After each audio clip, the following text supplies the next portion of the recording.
Welcome to True Crime Cases, where we delve into the darkest corners of human nature. Today's episode unravels a tale of priest's secret gay love affair. Parishioner ends in grisly murder. Our case begins in St. Raphael's Cathedral, a towering Gothic structure that has stood as a beacon of faith in Dubuque for over 150 years. It was here that Father Albert O'Brien, a charismatic and well-respected priest, first laid eyes on Adam Fitzgerald, a young parishioner whose devotion to the church would become the catalyst for a tragic series of events. Father Albert, 42, was known throughout Dubuque for his passionate sermons and tireless community work. With piercing blue eyes and salt and pepper hair, he cut a striking figure in his clerical robes. Parishioners often remarked on his kind demeanor and ability to connect with people from all walks of life. Little did they know, Father Albert harbored a secret, threatened to unravel everything he had worked for. Born and raised in a devout Catholic family in Cedar Rapids, Albert O'Brien had always felt called to the priesthood. He entered the seminary at 18, throwing himself into his studies with a fervor that impressed both his peers and instructors. Yet even as he immersed himself in theology and scripture, Albert grappled with feelings he dared not name, a growing awareness of his attraction to men. For years Albert pushed these thoughts aside, convincing himself that his devotion to God would overcome what he saw as sinful desires. He was ordained at 28 and quickly gained a reputation as a compassionate and insightful priest. His parishioners loved him, and he found genuine fulfillment in his work. But the loneliness and internal conflict never truly subsided. Adam Fitzgerald, 28, was a recent transplant to Dubuque. He had moved from Chicago to escape the hustle and bustle of city life, seeking solace in the slower pace of Iowa. With his boyish good looks and charming smile, Adam quickly became a popular figure in the St. Raphael's congregation. He volunteered for various church activities and was always eager to lend a helping hand. Adam's journey to Dubuque had been a winding one. Raised in a conservative Catholic family in suburban Chicago, he had struggled with his sexuality from a young age. The conflict between his faith and his identity led to years of depression and self-loathing. After a failed suicide attempt at 23, Adam sought therapy and began the long process of self-acceptance. His move to Dubuque was meant to be a fresh start. Adam hoped that in this smaller, close-knit community he could find a way to reconcile his faith with his identity. He threw himself into church activities, finding comfort in the rituals and community of St. Raphael's. It was here that he first encountered Father Albert, a man who would change the course of his life. The fateful meeting between Father Albert and Adam occurred during a Wednesday evening Mass in March 2019. As Adam approached the altar for communion, their eyes met, and in that moment, something sparked between them. It was a connection that would soon blossom into a clandestine relationship, hidden from the prying eyes of the community. Over the next few months, Father Albert and Adam grew closer. They would meet under the guise of Bible study sessions and volunteer work, stealing moments of intimacy whenever they could. Priest found himself torn between his vows to the church and his growing feelings for Adam. The guilt weighed heavily on his conscience, but he couldn't deny the profound connection he felt. For Father Albert, the relationship with Adam awakened long-suppressed desires. He found himself looking forward to their meetings with an eagerness that both thrilled and terrified him. In Adam, he saw not just a physical attraction, but a kindred spirit, someone who understood the struggle of reconciling faith and sexuality. Adam, for his part, was equally conflicted. While he had come to terms with his sexuality, the idea of pursuing a relationship with a priest filled him with guilt and fear. Yet, he couldn't deny the deep emotional and physical attraction he felt towards Father Albert. In the priest's presence, Adam felt truly seen and accepted for the first time in his life. As their relationship deepened, the two men began to carve out secret spaces for themselves in Dubuque. They would meet in quiet corners of Eagle Point Park, watching the Mississippi River flow by as they shared their hopes and fears. Late-night drives to the outskirts of town became opportunities for stolen kisses and whispered declarations of love, but the secrecy took its toll. Father Albert became increasingly paranoid, constantly fearing discovery. He would startle at unexpected noises during their clandestine meetings and obsessively check his phone for any sign that their secret had been uncovered. The strain began to show in his work, with parishioners noting that their once energetic priest seemed distracted and tired. Adam, too, struggled with the hidden nature of their relationship. Having finally accepted himself, the need to once again hide a fundamental part of his identity weighed heavily on him. He began to push for more time together, more acknowledgement, more of a real relationship. As summer turned to fall, tensions began to rise. Adam wanted more from the relationship, pushing for Father Albert to leave the priesthood so they could be together openly. The priest, however, was reluctant to abandon his calling and the life he had built. Their once tender meetings became fraught with arguments and tears. Father Albert found himself at a crossroads. His love for Adam was genuine and deep. The thought of leaving the priesthood terrified him. The church had been his whole life for so long. Could he really walk away from it all? The internal conflict manifested in mood swings that left Adam confused and hurt. Meanwhile, Adam's frustration grew. He had spent years coming to terms with his sexuality and didn't want to return to a life of secrecy and shame. He began to question whether Father Albert truly loved him or if he was just a convenient outlet for the priest's repressed desires. Their arguments became more frequent and heated. Adam would plead with Father Albert to be brave, choose their love over his fear. Priest, in turn, would remind Adam of the magnitude of what he was asking, turn his back on his vows, his community, and the only life he had ever known. In October 2019, things came to a head when a parishioner, Mrs. Eleanor Simmons, noticed Father Albert and Adam in an intimate embrace behind the church.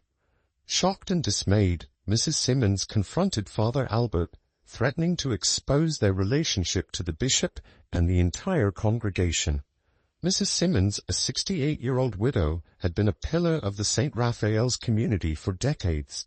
Known for her sharp eye and even sharper tongue, she had always taken it upon herself to maintain the moral standards of the congregation.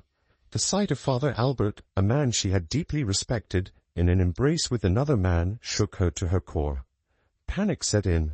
Father Albert pleaded with Mrs. Simmons to keep their secret, but she was adamant. The next day, she sent an email to Bishop Robert Gruss detailing what she had witnessed. The bishop, stunned by the allegations, called Father Albert to his office for an emergency meeting.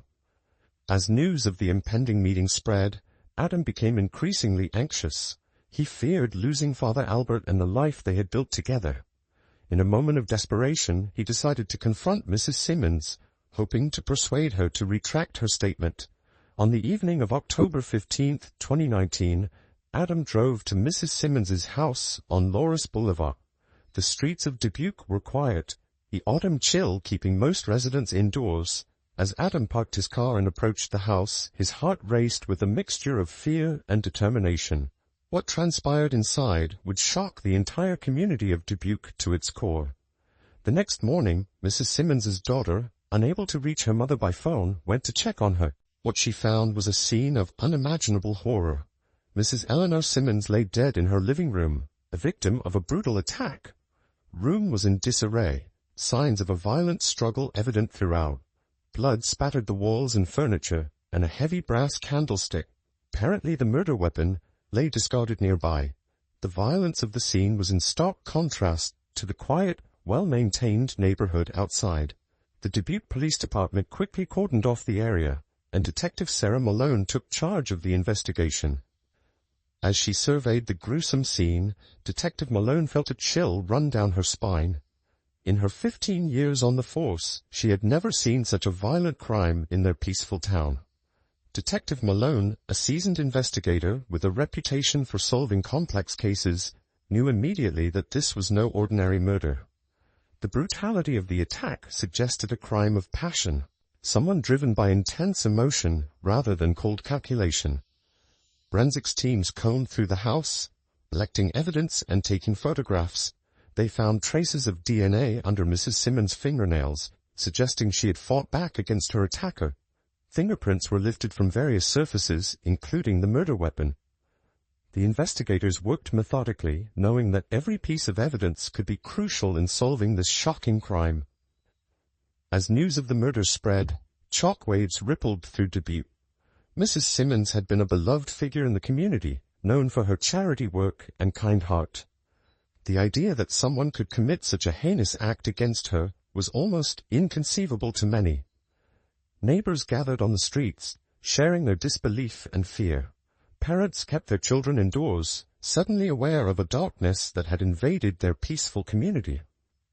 The local news stations ran continuous coverage of the crime, their reporters standing in front of the yellow police tape that now surrounded Mrs. Simmons' home. Detective Malone and her team began interviewing Mrs. Simmons's friends and family, trying to piece together her final hours. It was during these interviews that they first heard whispers of a scandal involving Father Albert O'Brien. Mrs. Simmons' daughter mentioned that her mother had been acting strangely in the days leading up to her death, saying she had witnessed something that had deeply disturbed her at the church. This information led the police to St. Raphael's Cathedral, where they questioned Father Albert. The priest appeared visibly shaken during the interview, his usual composure cracking under the weight of the detective's questions. He admitted to knowing Mrs. Simmons, but denied any knowledge of her death. However, his nervous demeanor and evasive answers raised suspicion. As the investigation progressed, Adam Fitzgerald's name came up repeatedly. Parishioners mentioned seeing him and Father Albert together often, and some had noticed tension between Adam and Mrs. Simmons in recent weeks. When detectives went to question Adam, they found his apartment empty, with signs of a hasty departure. Pieces of the puzzle were starting to come together, but the picture they formed was one that would shake the foundations of Dubuque's religious community. Detective Malone obtained a warrant to search Father Albert's quarters in the church rectory. What they found there would blow the case wide open. Hidden in a locked drawer, detectives discovered a journal belonging to Father Albert.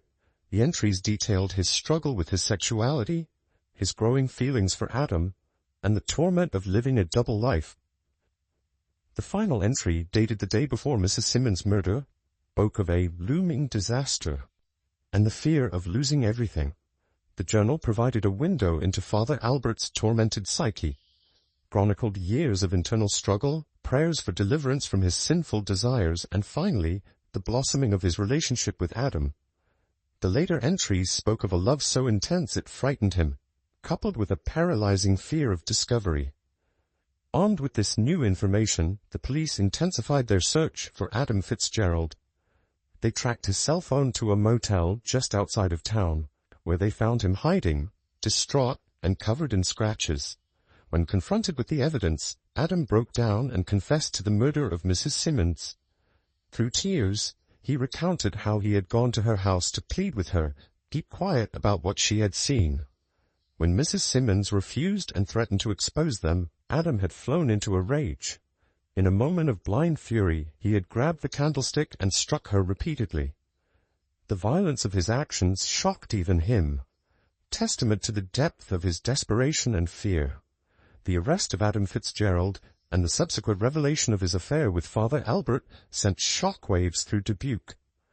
The community struggled to reconcile the image of their beloved priest with the reality of his secret life.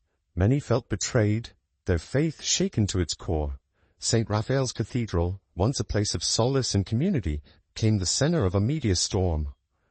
Reporters from national news outlets descended on Dubuque, their vans lining the streets around the church.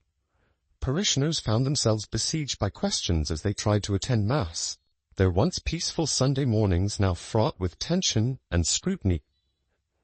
Father Albert, unable to bear the shame and guilt, resigned from his position and entered a monastery, seeking redemption and peace. The bishop issued a public apology, promising a full investigation into how such a relationship could have gone unnoticed for so long. The case sparked intense debate within the Catholic community and beyond. Some saw it as evidence of the need for reform within the Church, arguing that the requirement of celibacy for priests was outdated and harmful. Others viewed it as a moral failing on the part of Father Albert and Adam, betrayal of sacred vows and trust. As the case moved to trial, the media attention intensified. National news outlets set up camp outside the courthouse, eager to capture every detail of the salacious case. The quiet Iowa town found itself thrust into the spotlight, its dark secrets exposed for all to see. The trial of Adam Fitzgerald was a sensational affair. The prosecution painted a picture of a desperate man driven to murder to protect his forbidden love.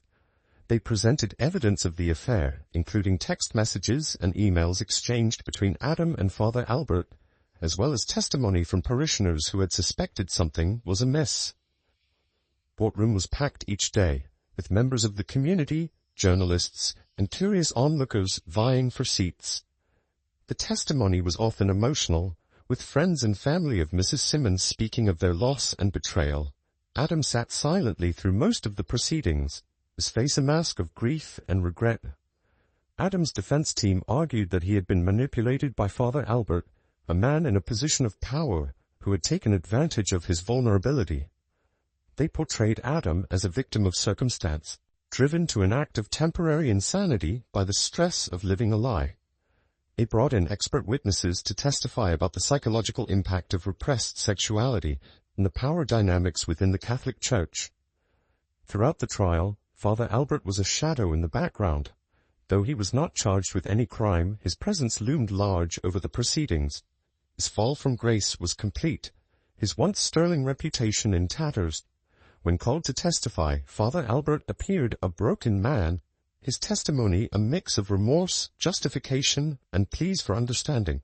The trial lasted for weeks, each day bringing new revelations and emotional testimony. It became a national sensation, commentators debating the larger implications for the Catholic Church and society's treatment of LGBTQ+ individuals.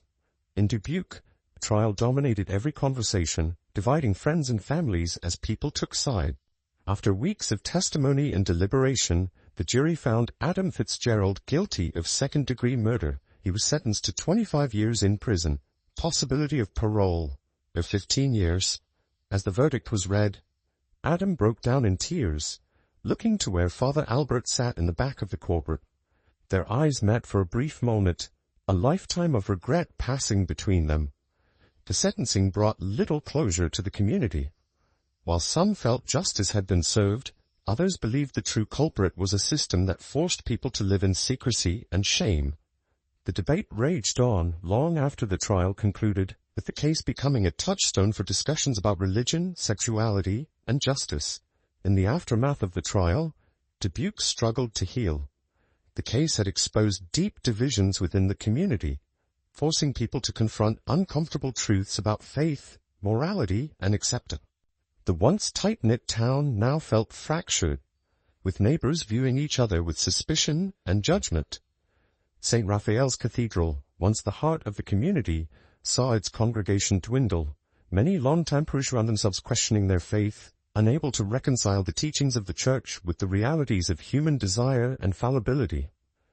The new priest, brought in to replace Father Albert, faced the monumental task of rebuilding trust and unity. Mrs. Simmons's family, devastated by her loss, established a foundation in her name to support victims of violent crimes. They chose to remember her, not for the circumstances of her death, but for the life of kindness and service she had led. Foundation became a way for the community to channel its grief into positive action, offering a glimmer of hope in the darkness. As for Father Albert, he retreated from public life entirely. Reports surfaced occasionally of sightings at the monastery, where he was said to spend his days in prayer and contemplation. Some in the community called for forgiveness, while others felt his actions were unforgivable. The debate over his culpability in the events that led to Mrs. Simmons' death continued long after he disappeared from public view. Adam Fitzgerald began his long sentence at the Iowa State Penitentiary, left to grapple with the consequences of his actions. In interviews from prison, he expressed deep remorse for Mrs. Simmons' death and the pain he had caused her family. He spoke of his relationship with Father Albert as both the greatest joy and the greatest sorrow of his life. The first few months of Adam's incarceration were particularly difficult. He struggled with depression and anxiety, haunted by the memories of that fateful night and the life he had left behind. Prison psychologists worked closely with him. helping Adam to process his guilt and come to terms with his actions. As time passed, Adam began to find purpose within the prison walls. He joined support groups for LGBTQ+ inmates, sharing his case and offering support to others struggling with their identity. He also threw himself into educational programs, earning his GED and enrolling in college courses offered through a partnership with a local community college. Meanwhile, the town of Dubuque continued to grapple with the aftermath of the tragedy. Case had opened old wounds and exposed deep-seated prejudices within the community. Local leaders organized town hall meetings and community forums to address the issues of homophobia and religious intolerance that the case had brought to light.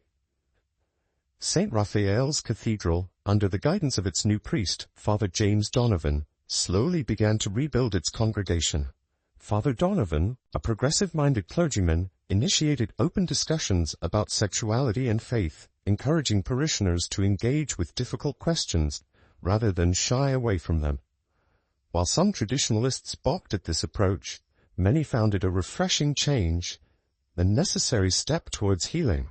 The media attention eventually died down, but the case left an indelible mark on Dubuque. It became a cautionary tale, whispered about at dinner tables and discussed in classrooms. It's part of broader conversations about acceptance and understanding. 5 years after the murder, a documentary filmmaker arrived in Dubuque to create a series about the case. The filmmaker, Emma Rodriguez, spent months interviewing people involved in the case, from former parishioners to detectives to Adam's family. Her presence stirred up old memories and reignited debates about the events that had transpired. During the course of her research, Rodriguez uncovered new details about Father Albert's past.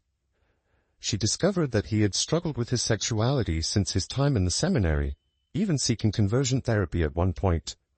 This revelation added another layer of complexity to the case, highlighting the deep-rooted issues within the Catholic Church regarding sexuality and celibacy. The documentary, when it aired, brought national attention back to Dubuque, painted a nuanced picture of the events, exploring the societal and institutional factors that had contributed to the tragedy. While some in the town resented the renewed scrutiny, others felt it was an important step in the ongoing process of healing and reconciliation. 10 years after Mrs. Simmons' death, Dubuque had changed in many ways. The town had become more open and accepting. LGBTQ+ support groups and pride events now a regular part of community life.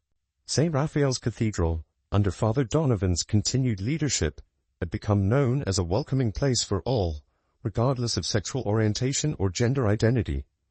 Adam Fitzgerald, now in his late 30s, continued to serve his sentence.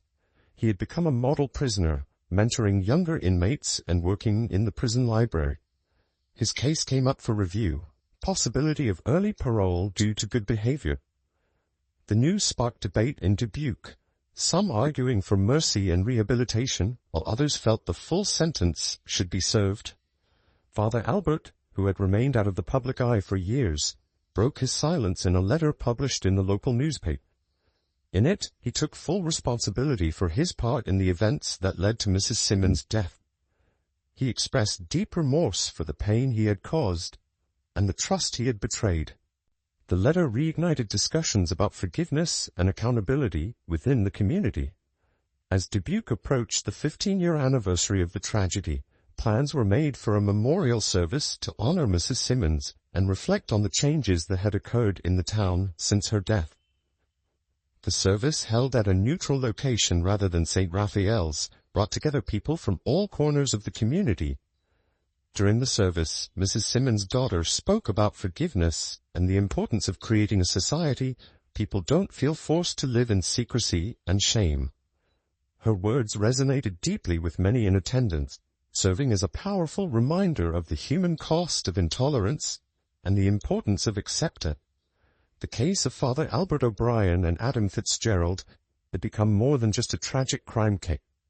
It had become a catalyst for change, forcing a conservative Midwestern town to confront difficult truths about sexuality, faith, and acceptance.